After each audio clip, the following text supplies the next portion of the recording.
नमस्कार साथियों, स्वागत है आप सभी का आपके अपने YouTube channel bound to education में। मैं आप सभी का स्वागत करता हूं आज के इस नए वीडियो में। आज हम लोग जेएसएससी से संबंधित जितनी भी तमाम परीक्षाएं झारखंड में कंडक्ट होती है उससे संबंधित पेपर 1 के मोस्ट इम्पॉर्टेंट क्वेश्चंस को देखेंगे। पेपर 1 पढ़ना इसलिए भी आवश्यक है क्योंकि पेपर 1 अगर आप क्वालिफाई नहीं करते हैं तो आपका पेपर 2 या फिर पेपर 3 जांच नहीं होगा। Most of the YouTube channel paper 3 पे फोकस किए हुए हैं, वो पेपर 3 को अच्छी तरीके से तैयारी करवा रहे हैं। पेपर 3 के ऊपर सभी कोई यूट्यूब चैनल ध्यान देते हैं, सभी कोई स्टूडेंट भी ध्यान देते हैं, परंतु पेपर 1 को देखना भी आवश्यक है क्योंकि बहुत सारे स्टूडेंट ऐसे हैं जो कि हिंदी इंग्लिश बहुत पहले पढ़ना छोड़ चुके हैं, तो उनका कंटिन्यूटी छूट गया है। कभी कभी ऐसा होता है कि पेपर 3 पेपर 2 आप क्वालिफाई कर जाएंगे, पेपर 1 ही क्वालिफाई नहीं करेंगे। तो इसलिए आप इस वीडियो को ज़रूर देखें। अधिक से अधिक 15-20 मिनट लगेंगे। आप ऐसे ही घूमते फिरते खाते पीते इस वीडियो को देख लेंगे तो आपका एक प्रकार से प्रिपरेशन हो जाएगा, रिवीजन हो जाएगा। आज के इस वीडियो में हम लोग हिंदी के मोस्ट इंपॉर्टेंट क्वेश्चंस को देखेंगे। आज के इस वीडियो में जितने भी क्वेश्चंस इंक्लूड किए गए हैं वे सारे के सारे क्वेश्चन जेएसएससी के तमाम विभिन्न प्रकार के प्रीवियस ईयर में पूछे गए क्वेश्चंस है। तो सारे प्रश्न बहुत ही अधिक महत्वपूर्ण है। एक भी क्वेश्चन ऐसा नहीं है जो कि जेएसएससी में ना पूछा गया हो। मैंने सभी क्वेश्चन बैंक से क्वेश्चन उठाया है, तो आज का ये वीडियो बहुत अधिक महत्वपूर्ण है। सभी जेएसएससी के स्टूडेंट इसे जरूर देखें। कुछ जेएसएससी की परीक्षाओं में मेन पेपर के रूप में भी हिंदी रहता है, तो वे भी इस चैप्टर को देख सकते हैं। तो चलिए आज के इस वीडियो को शुरू करते हैं और आते हैं आज के पहले क्वेश्चन पे। उससे पहले मैं आपसे एक अनुरोध करना था कि अगर आपने अभी तक चैनल को सब्सक्राइब नहीं किया है तो इसे जरूर सब्सक्राइब कर दे। अगर आपने वीडियो को लाइक नहीं किया है तो इसे जरूर लाइक कर दे।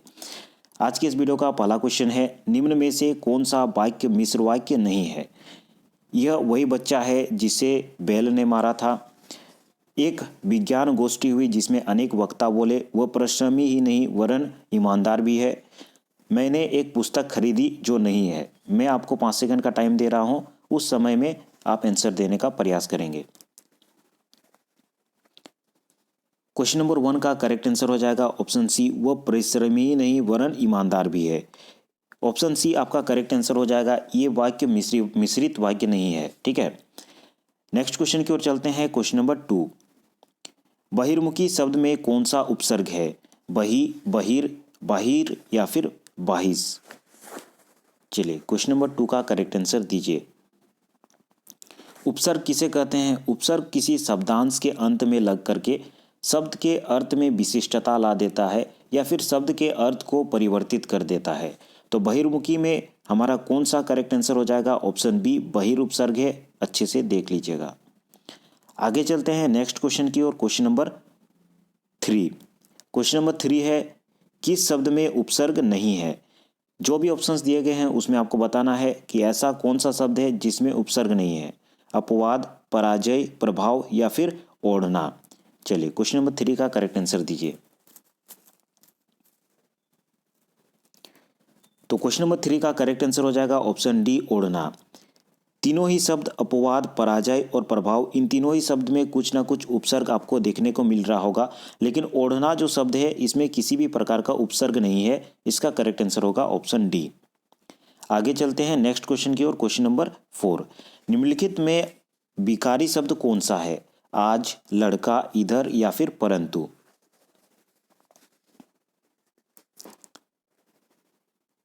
तो क्वेश्चन नंबर 4 का करेक्ट आंसर हो जाएगा ऑप्शन बी लड़का। ठीक है, विकारी शब्द अब बचपन में पढ़े होंगे, 4-5 क्लास में हम लोग को पढ़ाया जाता था। विकारी शब्द जैसे कि संज्ञा, सर्वनाम, विशेषण या फिर क्रिया, ये शब्द विकारी शब्द कहलाता है। याद रखेंगे, संज्ञा, सर्वनाम, विशेषण या फिर क्रिया शब्दों को हम लोग विकारी शब्द कहते हैं। और समुच्चय बोधक, क्रिया बोधक, संबंध बोधक, विस्मयादि बोधक, ये शब्द अविकारी शब्द है। तो विकारी और अविकारी शब्द से बहुत अधिक क्वेश्चन बनता है। विकारी शब्द सिंपली आप याद रखेंगे, संज्ञा, सर्वनाम, क्रिया, विशेषण, ये 4 चीज विकारी शब्द है, बाद बाकी सभी चीज अविकारी शब्द है। ठीक है, नेक्स्ट क्वेश्चन है क्वेश्चन नंबर 5, निम्नलिखित में संकर शब्द कौन सा है? आतिशबाजी, लफंगा, नारिकेल या फिर चुगलखोर?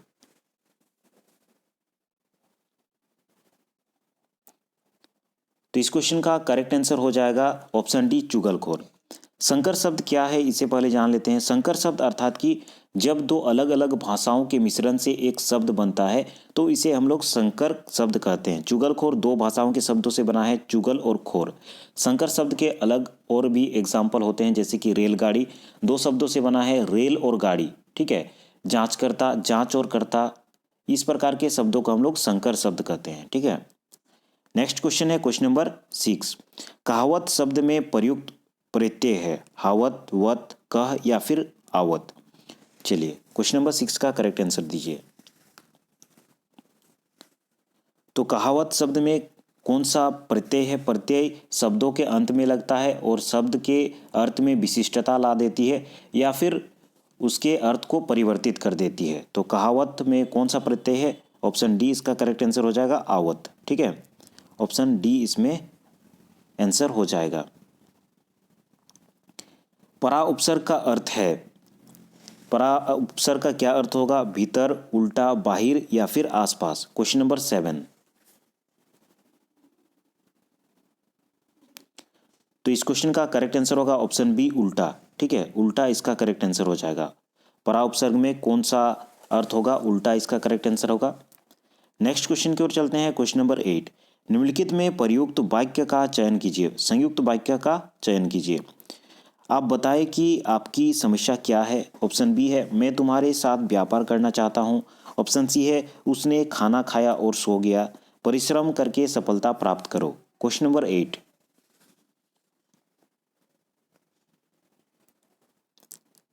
तो जैसे कि कोई वाक्य दो वाक्य को और या इन सब से कनेक्ट करते हैं तो उसे हम लोग संयुक्त वाक्य कहते हैं। तो ऑप्शन सी इसका करेक्ट आंसर होगा, उसने खाना खाया और सो गया। ऑप्शन सी, ठीक है।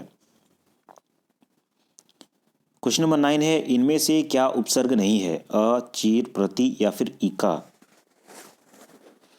कौन सा उपसर्ग नहीं है? क्वेश्चन नंबर 9 का करेक्ट आंसर देंगे तो इसका करेक्ट आंसर होगा ऑप्शन डी, इका, ठीक है। इका प्रत्यय के रूप में उपयोग होता है, ये उपसर्ग नहीं है। ऑप्शन डी इसका करेक्ट आंसर होगा। परिमाणवाचक क्रिया विशेषण वाक्य को चिन्हित कीजिए।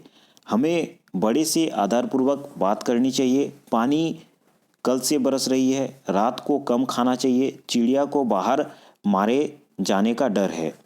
Question number 10। तो इसमें क्रिया विशेषण वाक्य का कौन सा उदाहरण है? ऑप्शन सी इसका करेक्ट आंसर होगा, रात को कम खाना चाहिए, ठीक है। क्वेश्चन नंबर 10 का करेक्ट आंसर होगा ऑप्शन सी। आगे चलते हैं नेक्स्ट क्वेश्चन की ओर। राम आम खाता है में वाच्य का कौन सा रूप है? कर्तृवाच्य, कर्मवाच्य, भाववाच्य या फिर उभयवाच्य।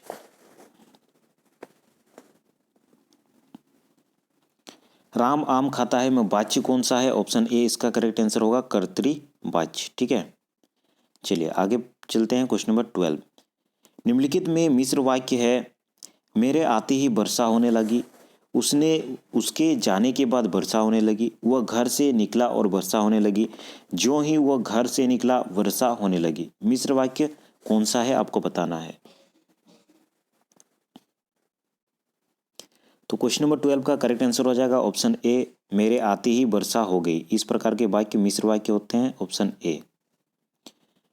नेक्स्ट क्वेश्चन है क्वेश्चन नंबर 13।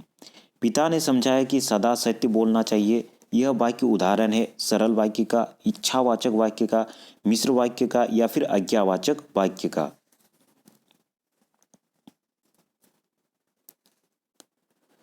क्वेश्चन नंबर 13 का करेक्ट आंसर हो जाएगा ऑप्शन सी, मिश्र वाक्य का। पिता ने समझाया कि सदा सत्य बोलना चाहिए। ऑप्शन सी इसका करेक्ट आंसर होगा। नेक्स्ट क्वेश्चन है, अत्याचार शब्द में उपसर्ग है आ, अत, अति या फिर अत्या।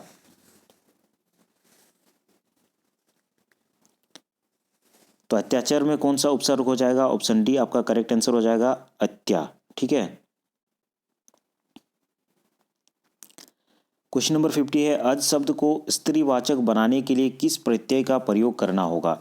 अज शब्द को स्त्रीवाचक अगर आप बनाना चाहते हैं तो आपको कौन सा प्रत्यय का उपयोग करना होगा? ई, इक, आ या फिर ई।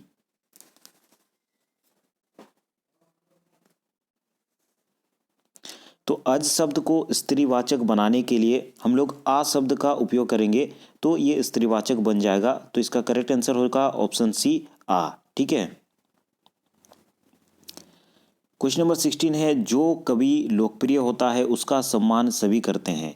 इस वाक्य का सरल वाक्य होगा, जो कवि होते हैं वे लोकप्रिय होते हैं, लोकप्रिय कवि का सम्मान सभी करते हैं, कवि लोकप्रिय होते हैं और सम्मानित होते हैं, कवि लोकप्रिय होते हैं इसलिए सम्मानित होते हैं।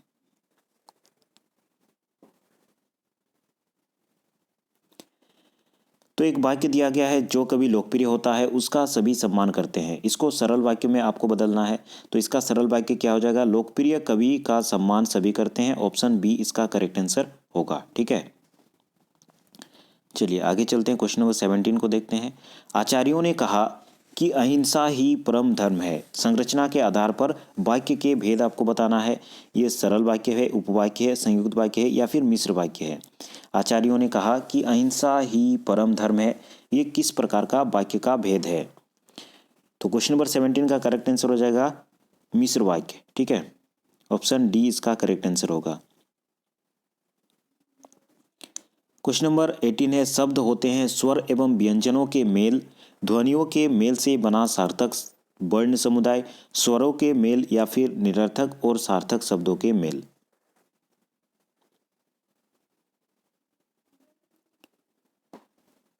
तो शब्द कैसे होते हैं, किसे कहा जाता है, ऑप्शन बी इसका करेक्ट आंसर हो जाएगा, ध्वनियों के मेल से बना सार्थक वर्ण समुदाय। ठीक है, इसका करेक्ट आंसर ऑप्शन बी होगा।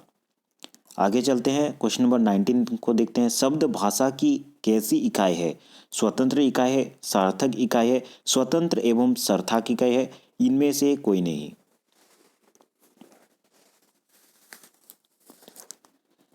तो इस क्वेश्चन का करेक्ट आंसर होगा ऑप्शन सी, स्वतंत्र एवं सार्थक इकाई है। स्वतंत्र भी होना चाहिए और सार्थक भी होना चाहिए, तो इसका करेक्ट आंसर होगा ऑप्शन सी, स्वतंत्र और सार्थक इकाई दोनों होते हैं शब्द। निश्चित अर्थ को प्रकट करने वाले वर्ण समूह को क्या कहते हैं, वाक्य, ध्वनि, स्वर या फिर शब्द।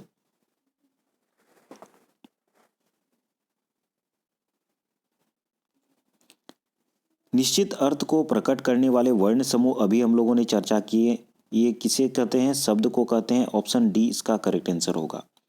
आगे चलते हैं नेक्स्ट क्वेश्चन की ओर। क्वेश्चन नंबर 21 देखिए, शब्द के अनेक प्रकार होते हैं, ये थोड़ा कॉम्प्लिकेटेड प्रश्न है, लेकिन अगर सामान्यतः आपके परीक्षा में आता है तो सामान्यतः शब्द को दो भागों में बांटा जाता है, सार्थक शब्द और निरार्थक शब्द। फिर आगे चल करके सार्थक शब्द को तीन भागों में बांटा जाता है, रचना के आधार पर, उत्पत्ति के आधार पर, अर्थ के आधार पर। और निरर्थक शब्द को फिर विकार के आधार पर उसे बांटा जाता है। ठीक है, तो अगर ऐसे में आपके परीक्षा में आता है सामान्यतः शब्द कितने प्रकार के होते हैं, तो सामान्यतः दो प्रकार के होते हैं। ठीक है, कौन कौन सा, सार्थक शब्द और निरार्थक शब्द। ठीक है, आगे चल करके फिर सार्थक शब्द अलग अलग भागों में बांटता है और निरर्थक शब्द अलग अलग भागों में बांटता है, तो उसे भी आगे हम लोग जानेंगे। सामान्यतः अगर पूछा जाए शब्द कितने प्रकार के होते हैं, दो प्रकार के, कौन कौन से, सार्थक शब्द और निरार्थक शब्द, इसे आप याद रखेंगे। अलग अलग किताब में अलग अलग मिल सकता है, लेकिन जो सटीक आंसर है वो मैंने बता दिया। बनावट के आधार पर शब्द के कितने भेद होते हैं, 3, 2, 5 या फिर 6।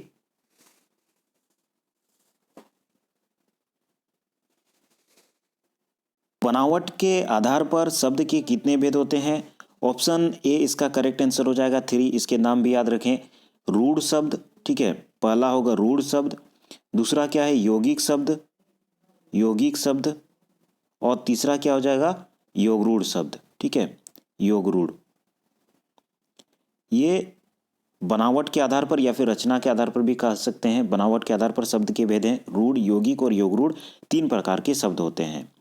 आगे चलते हैं नेक्स्ट क्वेश्चन की ओर। क्वेश्चन नंबर 3, उत्पत्ति के आधार पर शब्द के भेद नहीं है, तत्सम, देशज विदेशज, तत्सम तद्भव, देशज विदेशज, संज्ञा या फिर इनमें से कोई नहीं। क्वेश्चन नंबर 23, इस क्वेश्चन का करेक्ट आंसर हो जाएगा ऑप्शन सी, संज्ञा, किसी भी प्रकार का शब्द का भेद नहीं होता है, तो इसका करेक्ट आंसर ऑप्शन सी होगा। उत्पत्ति के आधार पर शब्द के चार भेद होते हैं, कौन कौन सा, तत्सम, तद्भव, देशज और विदेशज। ठीक है, ये आपका करेक्ट आंसर हो जाएगा।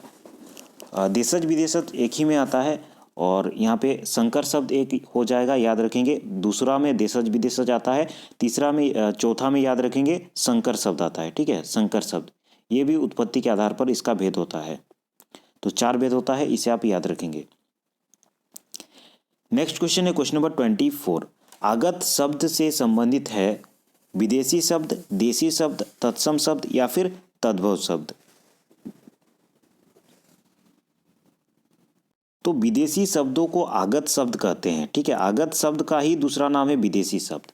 विदेशी शब्द किसे कहते हैं? जो शब्द किसी दूसरी भाषा से हमारे हिंदी में स्वीकार कर लिए गए हैं उन्हें हम लोग विदेशी शब्द या फिर आगत शब्द कहते हैं। कुछ कुछ उदाहरण जैसे कि कैंची, बटन, तोप, कागज, ये सब अन्य भाषाओं के विदेशी शब्द है, परंतु इसे हम लोगों ने स्वीकार कर लिए। जैसे कि कैंची को हम लोग कैंची ही कहते हैं, बटन को बटन ही कहते हैं। हिंदी शब्द नहीं है बटन, लेकिन फिर भी हम लोग बटन कहते हैं। जैसे कि कागज, कागज हिंदी शब्द नहीं है, दूसरे भाषा का शब्द है, लेकिन फिर भी हम लोग इसे हिंदी में उपयोग करते हैं। इसी शब्दों को आगत शब्द या फिर विदेशी शब्द कहते हैं। ठीक है, नेक्स्ट क्वेश्चन की ओर चलते हैं। शब्दांश कितने प्रकार के होते हैं? 1, 2, 3 या फिर 4?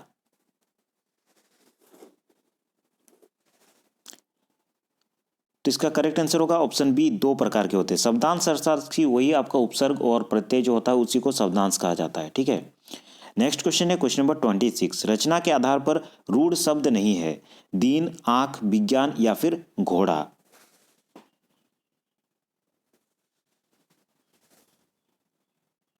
रूढ़ शब्द किसे कहा जाता है? जो शब्द एक अर्थ विशेष या फिर वस्तु विशेष के लिए प्रयुक्त किया जाता है या फिर वो अपने मूल रूप में होता है उसे हम लोग रूढ़ शब्द कहते हैं। तो इसमें आपको बताना था कि कौन सा रूढ़ शब्द नहीं है, दीन, आंख, विज्ञान या फिर घोड़ा।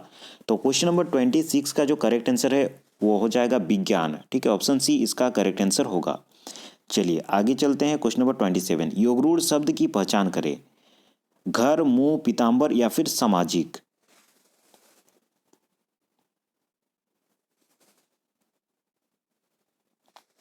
योगरूढ़ शब्द के पहले बारे में जान लेते हैं। जो शब्द 2 शब्दों से मेल से बना होता है, परंतु यहाँ पे याद रखेंगे किसी अन्य अर्थ विशेष का बोध करवाते हैं, एक निश्चित अर्थ के लिए प्रयोग होता है, उसे हम लोग योगरूढ़ शब्द करेंगे।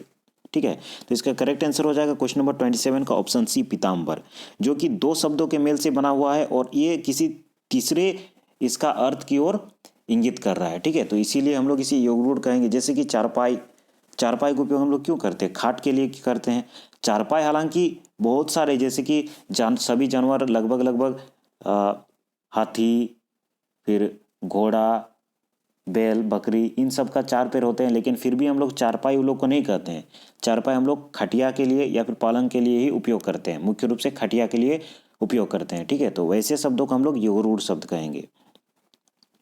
नेक्स्ट क्वेश्चन है क्वेश्चन नंबर 28। विकल्प में दिए गए शब्दों में से किस शब्द का तद्भवीकरण नहीं हुआ है? अफसर, लालटेन, कप्तान या फिर हॉस्पिटल। क्वेश्चन नंबर 28 का करेक्ट आंसर होगा ऑप्शन डी, हॉस्पिटल। ठीक है, तद्भवीकरण नहीं हुआ है, हॉस्पिटल इसका करेक्ट आंसर हो जाएगा। ठीक है, चलिए आगे बढ़ते हैं क्वेश्चन नंबर 29 की ओर। तद्भव शब्द किसे कहते हैं, इसे जान लें। संस्कृत से जो शब्द आए हुए हैं और संस्कृत शब्द से उत्पन्न शब्दों को हम लोग तद्भव शब्द कहते हैं। सारे शब्द में तद्भवीकरण हुआ है, अर्थात कि संस्कृत के शब्द को थोड़ा सा बदल करके हिंदी में उपयोग कर रहे हैं, लेकिन हॉस्पिटल को कोई भी तद्भवीकरण नहीं हुआ। ऑप्शन डी इसका करेक्ट आंसर होगा। नेक्स्ट क्वेश्चन है क्वेश्चन नंबर 29। कौन सा शब्द अरबी शब्द नहीं है? इजलास, किस्मत, कातिल या फिर कमीना।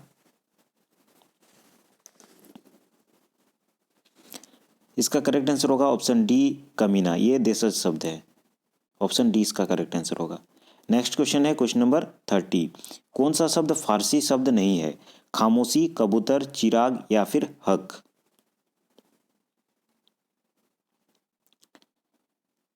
तो इस क्वेश्चन का करेक्ट आंसर हो जाएगा ऑप्शन डी, हक जो शब्द है ये फारसी शब्द नहीं है, बाद बाकी सभी फारसी शब्द है। ठीक है, तो आज के इस वीडियो में इतना ही। हम लोगों ने मोस्ट इंपॉर्टेंट झारखंड के जितने भी हिंदी से संबंधित क्वेश्चंस पूछे गए थे उन सारे क्वेश्चंस को देख लिए। इसी प्रकार के क्वेश्चंस आपके परीक्षा में पूछे जाएंगे, तो सारे क्वेश्चंस को एक बार आप अच्छी तरीके से देख लीजिएगा। अगर आप झारखंड से संबंधित विभिन्न प्रकार के प्रतियोगी परीक्षाओं से संबंधित वीडियोस देखना चाहते हैं तो बाउंड टू एडुकेशन चैनल को विजिट करें। वहाँ पर आपको प्ले लिस्ट मिल जाएगा। प्ले लिस्ट में सभी प्रकार के तैयारियों के वीडियो आपको देखने को मिल जाएंगे। आज के इस वीडियो में इतना ही। अगर आपने अभी तक चैनल को सब्सक्राइब नहीं किया है तो इसे जरूर सब्सक्राइब कर दें और वीडियो को जरूर लाइक किया करें। धन्यवाद। अगली वीडियो में हम लोग फिर मिलते हैं।